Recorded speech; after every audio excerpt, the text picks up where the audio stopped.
Imagine falling in love with a girl so beautiful it makes your heart skip a beat, only to find out she is actually your house cat.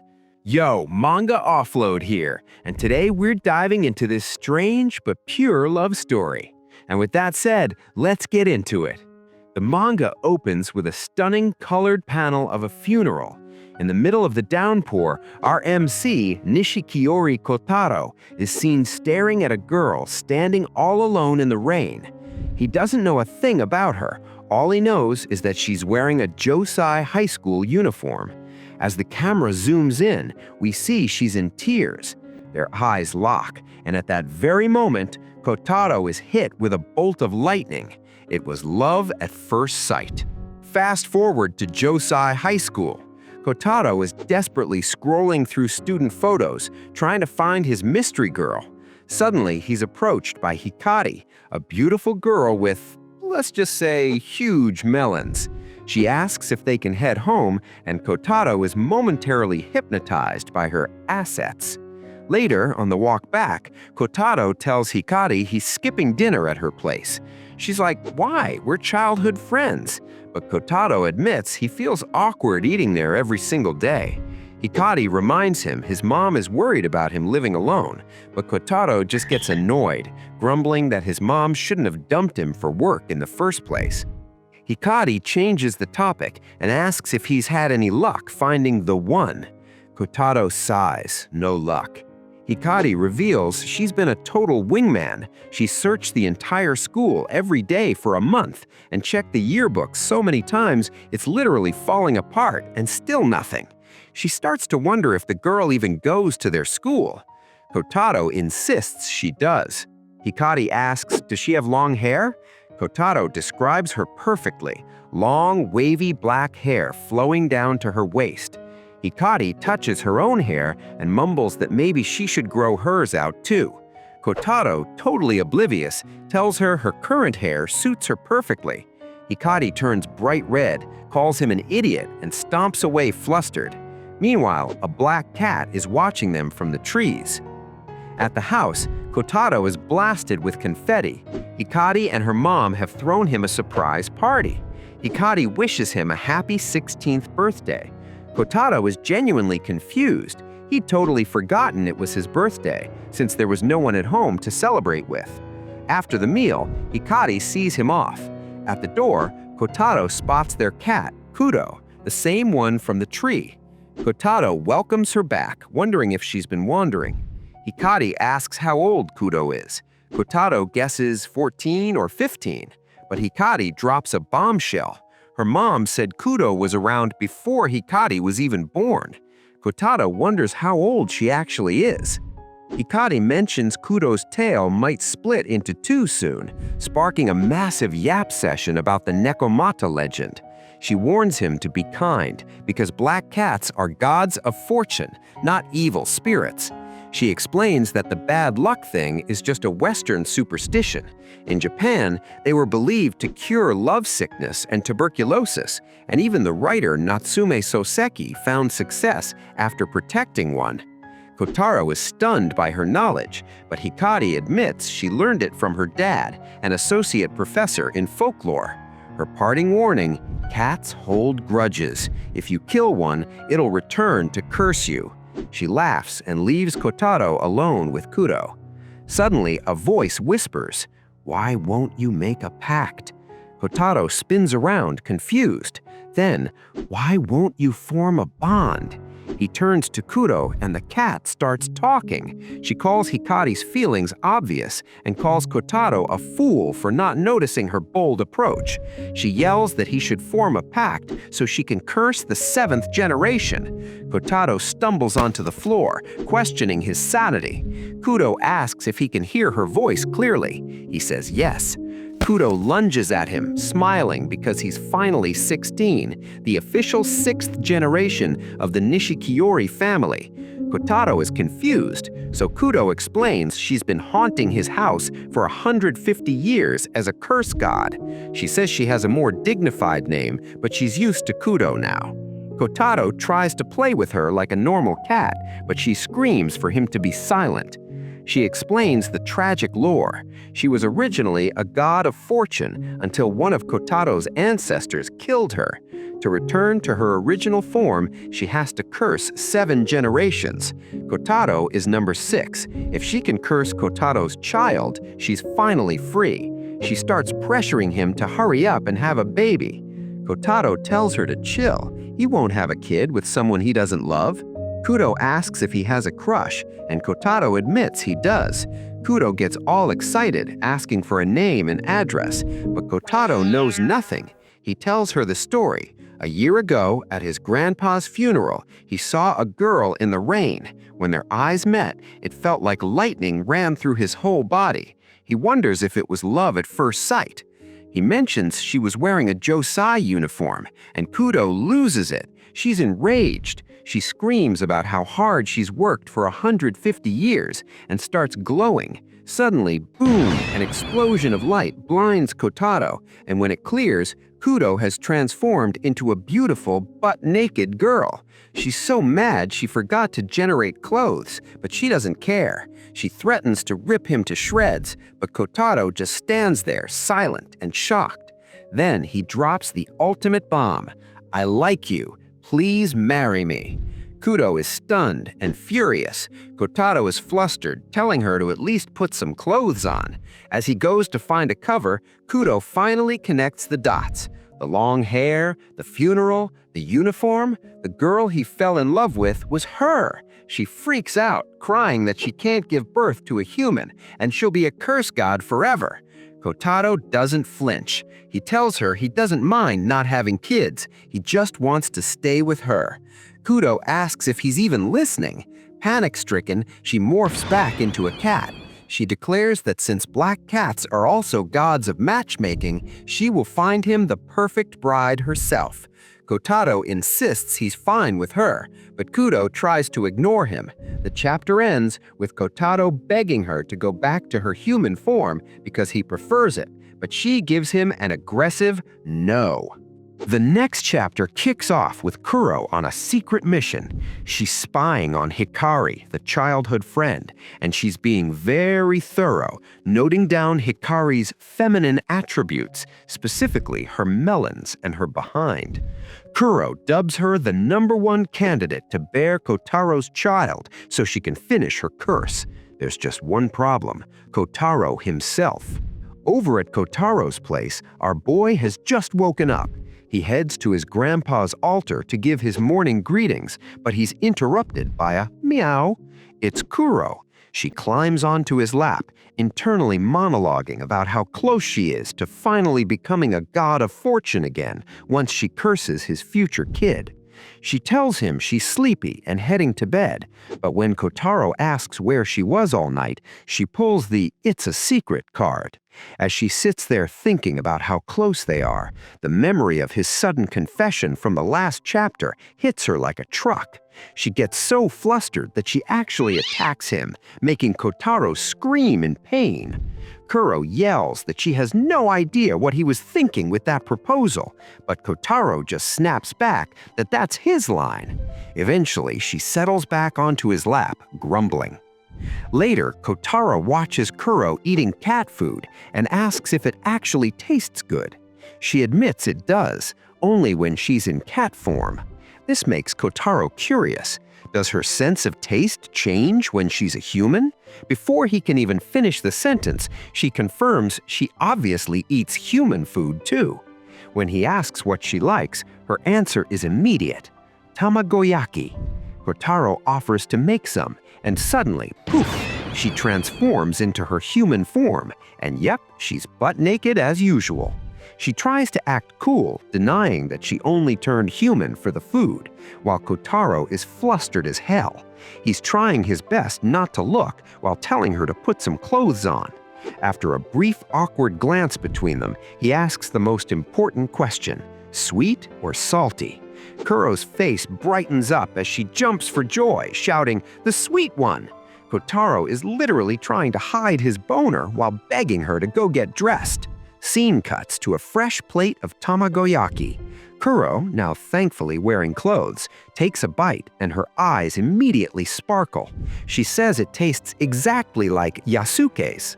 Koutarou is confused until they both look over at his grandpa's altar. It turns out Koutarou is using a secret recipe passed down from his grandpa, Yasuke. Kuro gets nostalgic, smiling as she reminisces about the time with the old man. But the vibe gets weird when Koutarou asks if she used to turn into a human in front of his grandpa, too. She casually admits that she did sometimes. Then Koutarou asks why he doesn't feel like he's being cursed in real time. Kuro tries to avoid the question, but when he calls her out, she goes on a full rant. She explains that bad deeds turn into punishment for the person who caused them, so if he wants to blame someone, he should blame his ancestor who killed her. Then she drops the details of the curse. It's a 7-generation-long streak of total misfortune in love. Koutarou is just like, "Is that all?" Kuro slams the table. She explains that for the curse to last 7 generations, the bloodline actually has to survive, which is the hard part. For some reason, Kotaro's ancestors always fall for people who are totally out of reach or already married, and if they do manage to get married, it always ends in a messy divorce or the partner dying young. Kuro can't believe how terrible his bloodline is at romance. She calls it a miracle he was even born. But Koutarou just thinks falling for Kuro at first sight was fated in his blood. Kuro yells at him not to accept a life of bad riz. She tells him it's a miracle that a girl actually likes him first, and he needs to seize the opportunity. Koutarou is confused until Kuro points out the obvious. Hikari has a massive crush on you. Across the street, we see Hikari sneezing when her mom asks if she's catching a cold. Back inside, Koutarou is genuinely shocked. Kuro reminds him she hinted at this the other day, but Koutarou claims he doesn't remember. Suddenly, the doorbell rings. It's Hikari, already in her school uniform. Koutarou opens the door and immediately starts blushing. Hikari asks why he's still in his pajamas and tries to check his forehead for a fever because his face is beet red. Koutarou panics and tells her not to touch him, which confuses her, but he just tells her to wait a second. Inside, Koutarou is trying to catch his breath when he finds Kuro laughing her head off. She calls him a cheater, pointing out that he just said he loved her a minute ago. Koutarou argues that anyone would be thrown off by a confession like that, and he tries to declare his love for Kuro again, but she doesn't take him seriously. She tells him to get ready so he doesn't keep Hikari waiting, but she has a mischievous smile. She likes his reaction and decides it's time for a bold move. She's coming to school too. Koutarou is shocked, telling her to stop joking.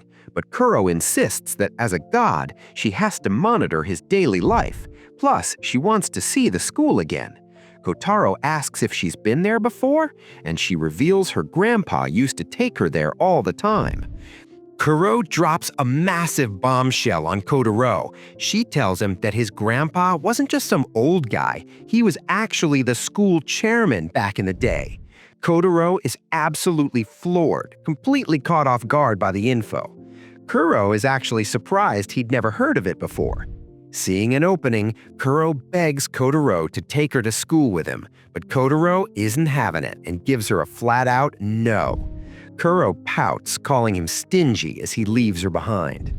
The scene cuts to Josai High, where we see Hikari wandering the halls, clearly looking for someone. Suddenly, she's startled as a girl comes up from behind and starts fondling her melons. Talk about a rough morning. Hikari realizes it's just her friends, who jokingly ask if her chest got even bigger again.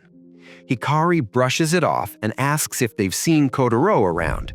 She mentions he's been acting weird and distant lately, and usually when he disappears, he's hiding out in the archive room.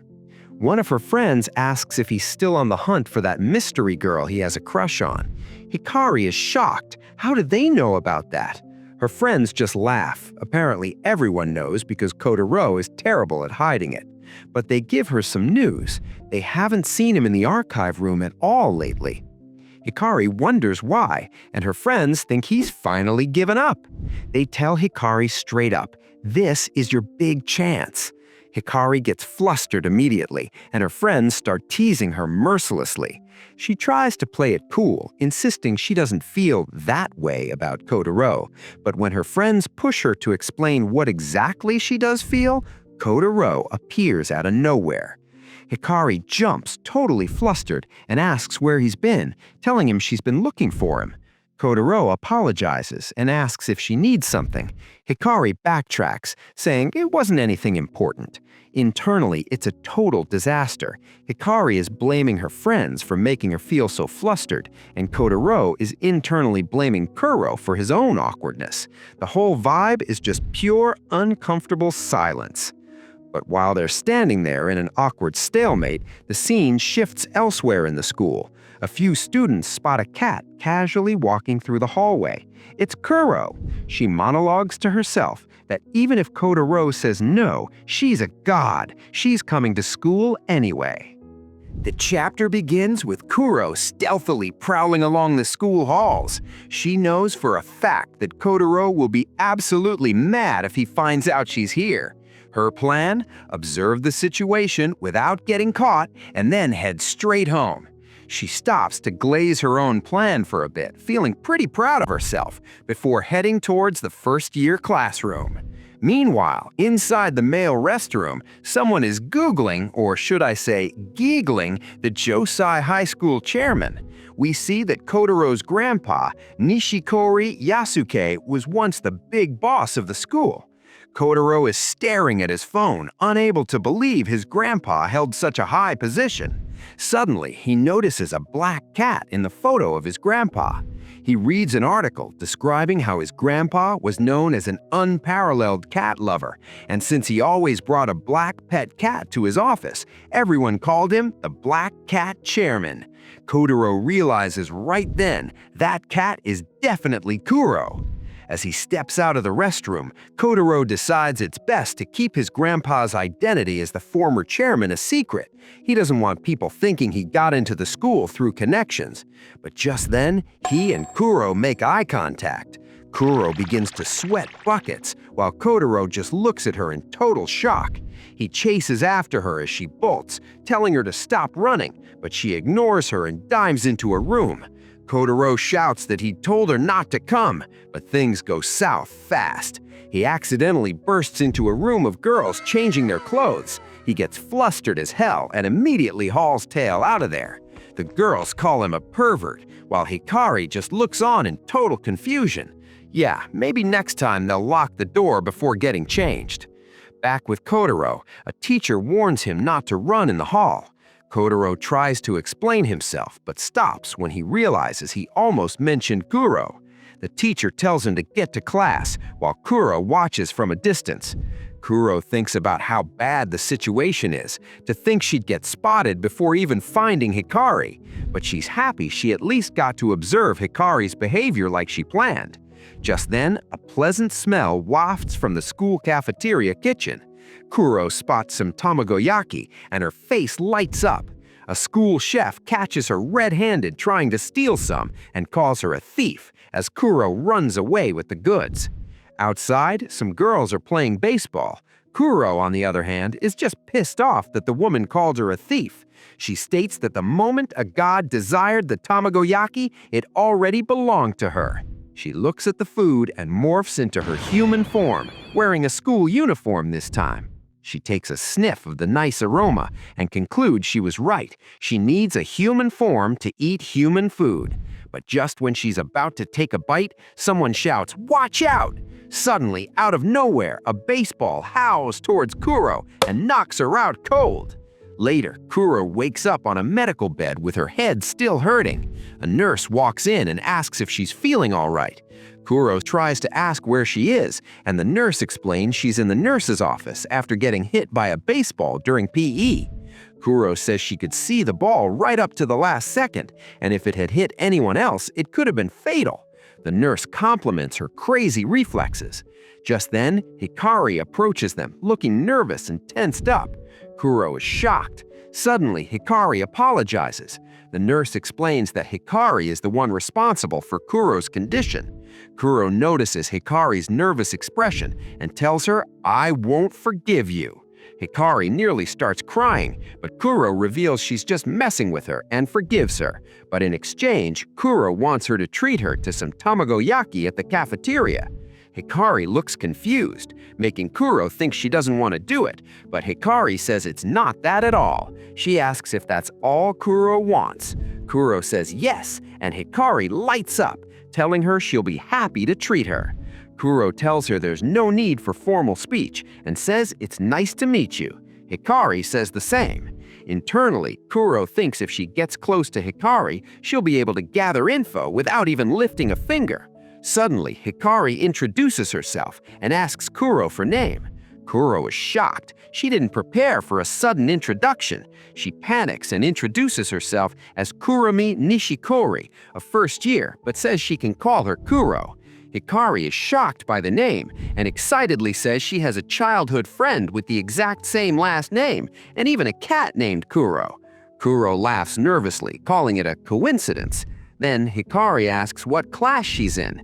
Kuro panics again before lying that she doesn't know yet and that she's a transfer student on a preliminary visit, so she hasn't been assigned a class. Hikari actually buys it. Hikari asks Kuro if she'd like a school tour, and Kuro says yes.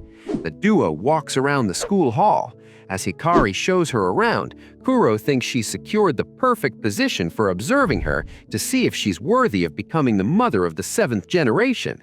Suddenly, a student falls, and Hikari rushes over to help. Kuro gives a somewhat shocked expression watching her. Next, a teacher asks Hikari for materials for 4th period, and she reveals she already brought them to the classroom. The teacher compliments her quickness. Then, the student council president approaches Hikari, asking if she's decided about joining. She even tells Hikari she would trust her to be the next student council president. Kuro just stands there speechless. Hikari apologizes to Kuro because class is starting and asks what to do about the tamagoyaki. Kuro says it's fine and she'll be around. Hikari smiles in relief and says she'll wait at the cafeteria during lunch break. Later, Kuro observes the classroom. The teacher calls Hikari to solve a problem. She solves it perfectly and gets praised. Kuro starts listing Hikari's attributes: kind, attentive, considerate, popular, honest, serious, great studying, great face, voice, and even her figure is great. She is practically perfect in Kuro's eyes. Then there's Koutarou. Kuro just looks at him in total shame. Later, lunch is seen. The plates of tamagoyaki are seen. Kuro asks if it's all right to get this much, and the girls tell her to go ahead. Hikari introduces her friends, Marumi and Hoshi. Hikari apologizes for the sudden invite, explaining her friends really wanted to see Kuro. Kuro says it's no problem. Anyone who gives me tamagoyaki is a good person in my book. Marumi comments that Kuro is gorgeous, while Hoshi says she's more of the cute type and must have been popular at her old school. Kuro says she wasn't. Hoshi asks where she used to live because the way she talks sounds like a samurai drama. Kuro stammers, up north. Hoshi asks if it's Tohoku or Hokkaido and if the snow was bad, but Hikari steps in to rescue her, saying she's making Kuro uncomfortable. Then Marumi asks if her last name is really Nishikori. Hoshi tells Kuro that the guy Hikari likes shares the same last name. Hikari immediately gets flustered and denies it. Kuro is just happy the topic shifted to him. It's time for intel. She asks, what kind of guy is Koutarou? Marumi and Hoshi both pause and struggle to think of a proper answer. Grades? Average. Athletics? Average. Appearance? Average. Plus, he barged into the girls' changing room earlier. They call him a pervert and a creep. They ask Hikari how she could ever fall for a guy like that. Kuro thinks it's hopeless. She's way out of Kotarou's leg and thinks it might be best to look for someone else.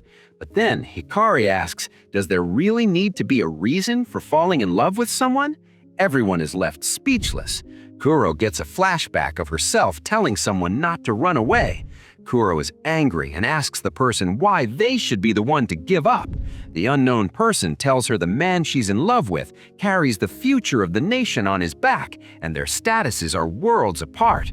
Kuro, in human form, tells her not to lose heart. You don't need stuff like that to fall in love. Back in the present, Hikari and friends are talking, but they notice Kuro has vanished. Elsewhere, Kuro is walking the hall when someone shouts her name. It's Koutarou, and he's annoyed as hell.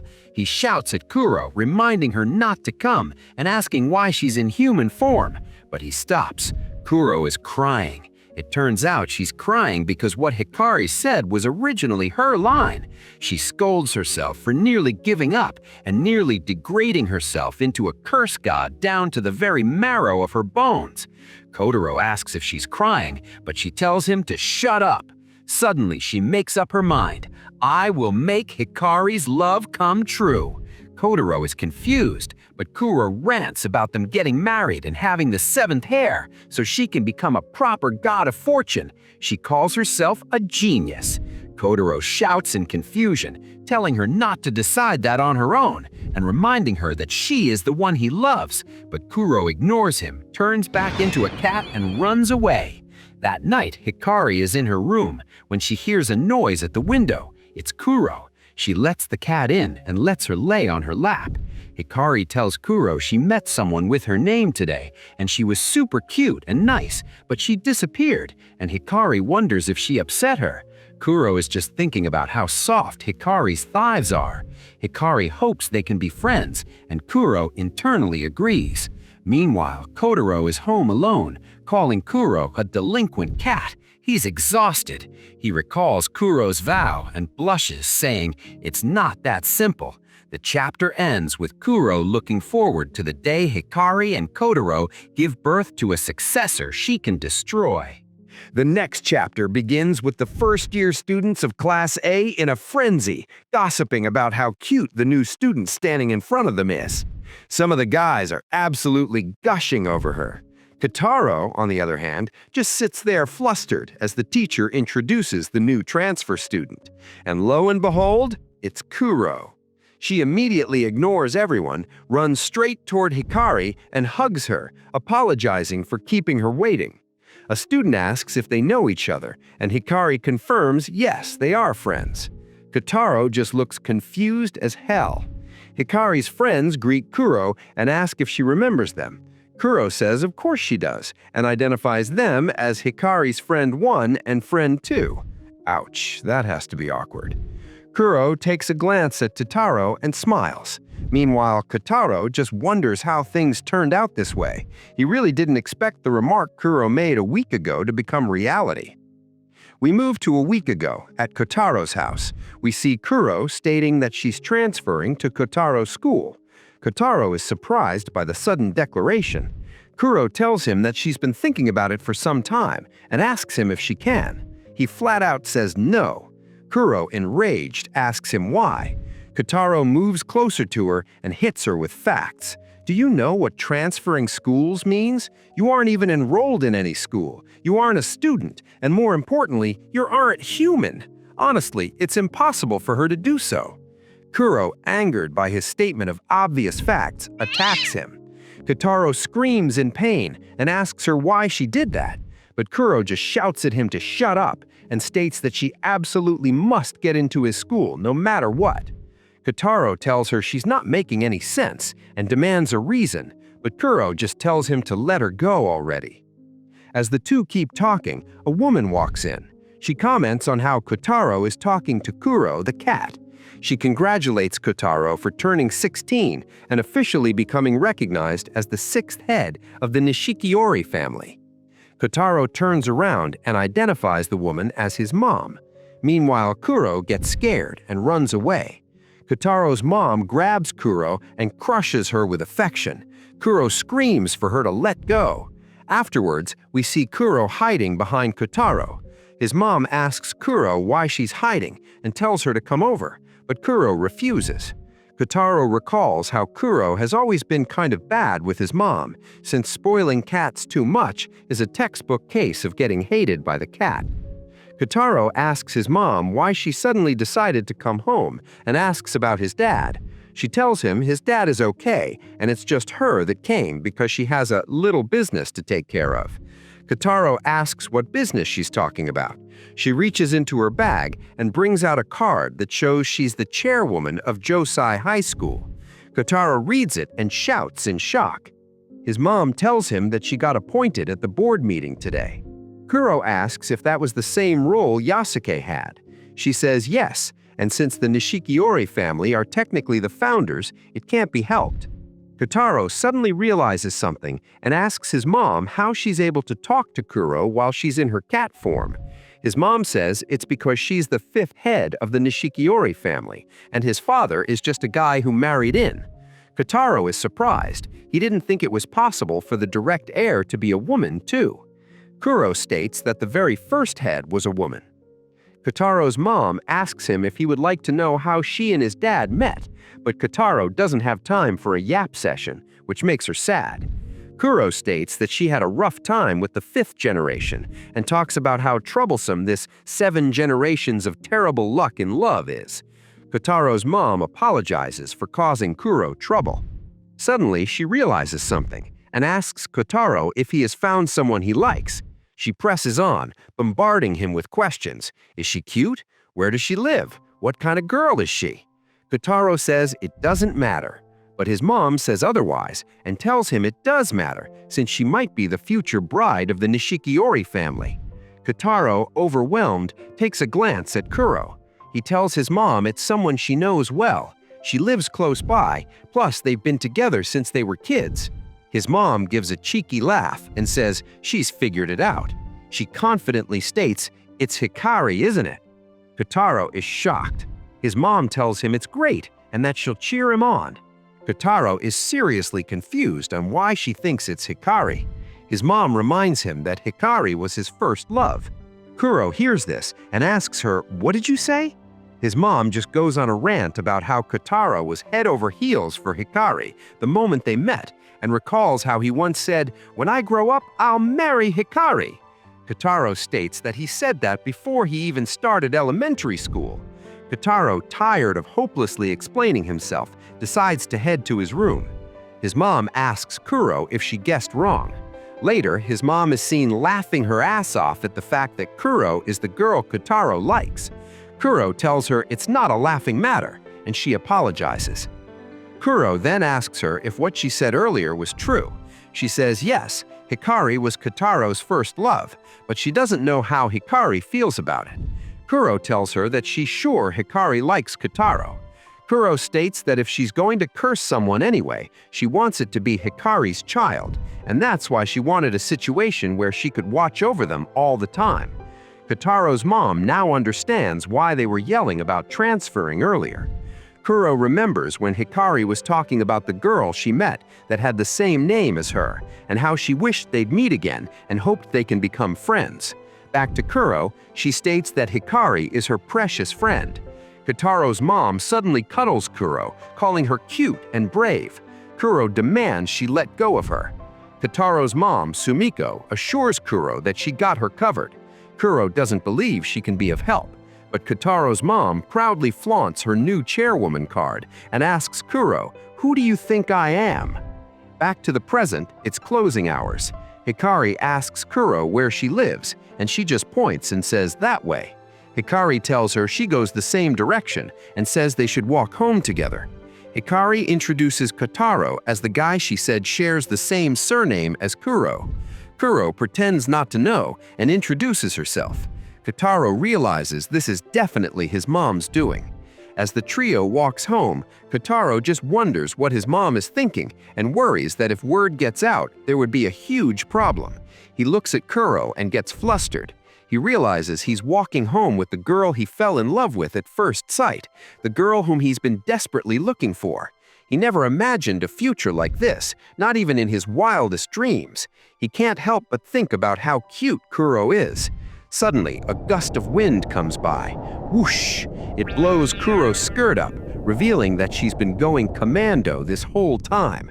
Koutarou sees this, has a huge nosebleed, and passes out. Here's the logic. Kuro has the ability to generate wearable items like clothes she has seen before and touched. She has seen panties, but she never actually touched them. Kuro just wonders what's happening, and so this weekend, the trio ended up going to buy panties for Kuro, ending the chapter. The chapter kicks off with an image of a dog statue that Kuro recognizes immediately, Hachi. Kuro is seen full-on hugging the statue, commenting on how Hachi has become someone important and a permanent statue. Koutarou just watches, telling her to get down because he can see straight up her skirt. Once she's down, Kuro casually drops that she used to talk to Hachi all the time back in the day because he looked bored just spacing out there. Koutarou is floored. She was actually friends with the real Hachiko while he was alive. But hey, she's a 150-year-old curse god, so he shouldn't be that shocked. The scene shifts to the busy streets of Shibuya. Kuro remarks on how much the city has changed, stating she never would have guessed she'd be buying panties 100 years later. Koutarou is internally screaming, wondering why he had to come along. He glances at Kuro's skirt, remembers the wind incident from before, and realizes Kuro is currently freeballing. He resolves to hurry up and buy her some underwear immediately, otherwise there is no way he's staying calm today. Suddenly, a voice calls out, "It's Hikari!" She apologizes for being late, and the moment Koutarou sees her, he gets completely flustered. Hikari notices his face and worries she looks weird since she got dressed in a rush. To Koutarou, she looks strangely new. He's only ever seen her in a uniform or casual house clothes. He tells her she looks pretty cute, making Hikari blush and thank him. He tries to act nonchalant like it's no big deal, but Kuro is in the background loving the vibe. She thinks this is the perfect setup for her master plan. Kuro shouts the commencement of their underwear shopping. Koutarou asks why they had to come all the way to Shibuya for this, but Kuro just hits him with the "it's a secret" card. Koutarou starts to feel like this is actually kind of like a date, which makes Kuro smirk. Internally, she's calling him a fool for falling into her genius trap. See, Kuro saw a commercial saying Shibuya is the ultimate modern dating spot, the city of lovers. Her master plan? 1. Buy panties. 2. Stuff themselves with food. 3. Disappear and leave them alone together. She thinks they'll get so flustered that their hearts will pound, emotional turbulence will peak, and they'll head straight to a love hotel to birth the 7th generation. Kuro is basically playing 4D chess in her head. Hikari asks Kuro why she's wearing a school uniform on a day off. Kuro bluntly says it's the only outfit she can generate that fits this era. Hikari is confused. Generate? Koutarou starts sweating buckets and lunges at Kuro to shut her up as she keeps rambling about her abilities. He pushes her aside, calling her an idiot for almost revealing her identity. Kuro snaps back, calling him an idiot because you don't call a god a name like that. They scramble to make an excuse, telling Hikari that Kuro's clothes got lost in a moving mix-up. Hikari points out how close they seem for having just met, but they both nervously claim they just hit it off because of the same last name. It's a terrible excuse, but Hikari, being the pure soul she is, actually buys it. Hikari suggests they look for regular clothes too, and Kuro happily hugs her arm. But then Hikari notices something. She starts fondling Kuro's melons right there. Koutarou is losing it as Hikari asks Kuro where her underwear are. Kuro's confused, but Hikari asks point blank, "Are you wearing any panties?" Kuro casually says, "No." After a moment of dead silence, Hikari grabs them and says they have to get to a shop immediately. The scene shifts to a building complex filled with women's underwear. Koutarou is standing there looking incredibly uncomfortable. Inside the changing room, Kuro screams in surprise, complimenting Hikari's melon size, calling them soft and squishy. Hikari tells her to stop poking them, asking why she has to take her clothes off when Kuro is the one trying things on. Kuro's response? She just wants to see them. Koutarou is outside wishing for death by embarrassment when a voice calls him. Kuro shamelessly rips open the curtain, revealing her and Hikari in their undies, asking him if they look good. Hikari is dying of embarrassment, yelling that you don't show this to people. Later, Kuro complains that the underwear is too tight and asks to take it off, but Hikari hits him with a firm no. After trying on various outfits that stun the duo, they head to a restaurant for omurice. Kuro is eating with pure joy, calling it delicious. Hikari offers to go get drinks and heads off, leaving Koutarou and Kuro alone. Koutarou asks her why she can't just generate the clothes. Kuro admits she tried, but they generate with price tags she can't remove. Koutarou calls her ability useless. When Hikari returns, she asks where Koutarou is. Kuro tells her he's in the restroom taking a shit. Hikari's like, I didn't need the details. She sits down and gets serious. She tells Kuro she felt weighed down and uneasy about coming today because Koutarou has been so distant lately. He's quieter and doesn't come for dinner anymore. She was worried she made him mad. Kuro realizes it's because she told Koutarou that Hikari likes him. Kuro tells her not to worry. It's just because Koutarou has started seeing her as a woman. Hikari is speechless. Kuro tells her she's on her side and asks when she started liking him. Hikari tells a story from first grade. A dangerous guard dog jumped a gate and charged at her. She was too scared to scream, but Koutarou jumped in to save her. Koutarou still has the scar on his right arm from that day. If he hadn't jumped in, she might have died. He is my hero, she says. Kuro is shocked, internally monologuing that even though Koutarou is a mess, he steps up when it counts. He really is the descendant of a Bakumatsu-era swordsman. Koutarou returns, and Kuro immediately asks him, "How big was your shit?" Koutarou tells her to shut up. Kuro realizes Hikari's feelings are way deeper than she thought, so now she just needs to ignite Kotaro's heart. Suddenly, the duo notices Kuro is gone. She's watching from the distance, thinking everything is going to plan and they'll be at a love hotel in no time. She decides to head home to the warm veranda and relax, but then she realizes a major flaw in her plan. How the hell am I supposed to get home from here? Chapter 6 begins with Koutarou desperately scanning the crowd for Kuro. Suddenly, someone taps his shoulder. He spins around, expecting Kuro, but it turns out to be Hikari.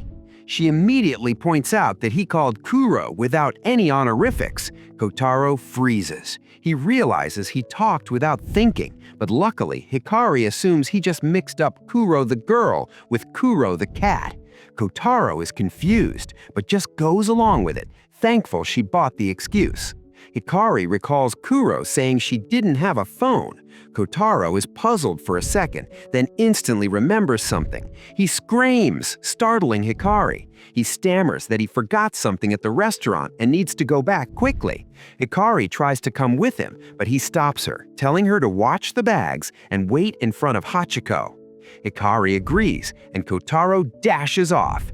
He remembers that before leaving home, his mom gave Kuro his old kid's phone, just in case they ever got separated. Koutarou appreciates his mom's foresight. He tries to call Kuro. He couldn't do it in front of Hikari to avoid suspicion, but nothing. He gets frustrated and calls Kuro a moron for not picking up.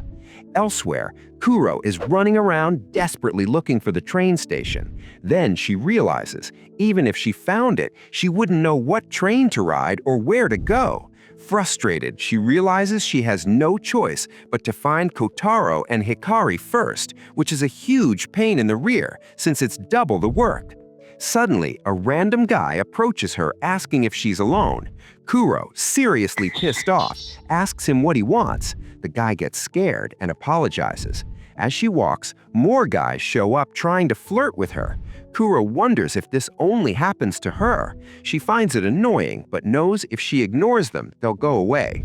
But then, a guy with a strong, wicked vibe approaches her. He compliments her clothes and asks if she's in high school. Kuro ignores him, but he's relentless. He introduces himself as Satoshi and invites him to his friend's cafe. Kuro gets fed up and tells him to shut up, stop following her, and get lost. But this guy is a complete weirdo. He pulls out his phone, takes a picture of her face without asking, and demands her Insta or line. Kuro sprints off, knowing she can't waste time with him. Satoshi chases her into an alley. But when Satoshi enters the alley, she's gone. Instead, he notices something on the floor. Kuro's unmentionables. The weirdo runs off happy with his new assets. Meanwhile, Kuro, who transformed into a cat to escape, is crying as he runs off with the underwear she just bought. Even if she can generate new ones, the loss of dignity just hurts. Kuro realizes traveling as a cat is way easier since she can zip through narrow alleys and avoid weirdos. Suddenly, she notices a raccoon digging through the trash. The raccoon spots her. Kuro is shocked to see a raccoon in the city. Originally, they weren't native to Japan, but in recent years, they've been spotted all over the country. They're known to be vicious, ferocious, and they prey on small animals. There's a real chance it might attack a cat. Kuro gets scared and apologizes for stepping into its territory, promising to leave, but the raccoon keeps moving towards her, looking hungry. Kuro knows she has to run, but her legs are frozen in fear. The situation turns dire as the raccoon lunges towards her. She braces for the attack, but our goat, Koutarou, jumps in and blocks the raccoon, sacrificing his hand. Kuro is shocked. Koutarou brings out an umbrella, gets into a fighting stance, and snaps it open, scaring the raccoon off. Koutarou sighs in relief. He turns to Kuro and teases her for being overwhelmed by small animals, despite being a god.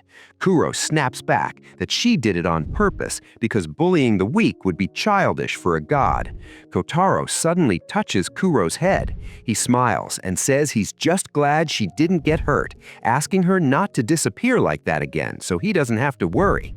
Moved to tears, Kuro turns back into her human form, naked and crying. Koutarou freaks out. He tries to help her up, but her legs are still weak from fear, so he carries her on his back. Kuro asks how he found her. He tells her the phone his mom gave her has a GPS. GPS? Kuro asks, confused. He explains it's a device that lets you see a person's location from far away. Kuro thinks it's magic, but Koutarou says it's just technology, though some people say advanced tech is basically magic. Kuro notices the damage Koutarou took from the raccoon. She freaks out, but Koutarou says it's fine, it only tore up his clothes. Kuro sees the scar on his arm, the same one Hikari told her about. She recalls Hikari's words, "He saved me. He is my hero." Suddenly, Kuro's eyes light up. Her heart begins to pound. She feels strange and wonders what this feeling is. She grabs his shoulder and bites down tightly as her face turns red and her heartbeat races. Later, Koutarou and Kuro meet up with Hikari. Hikari asks what happened. Before Koutarou can explain, Kuro says she feels sick and wants to go home. Hikari is confused, but Kuro says she feels feverish. Hikari agrees they should head home.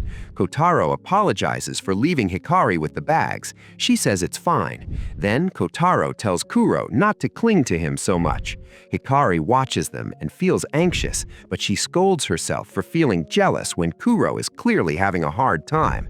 She convinces herself that hugging someone when struggling is natural. But then, something shocking catches Hikari's attention. Kuro's bare butt cheeks are out in the open. Hikari asks, "Where is your underwear?" Koutarou is confused, and Kuro realizes he forgot to generate them again. Hikari screams at Koutarou to cover Kuro up, and that is where this chapter and recap ends. Don't forget to like, subscribe, and comment Part 2 if you want me to continue this series. And now that you're here, why not check out my other recaps? Thanks for watching, and goodbye.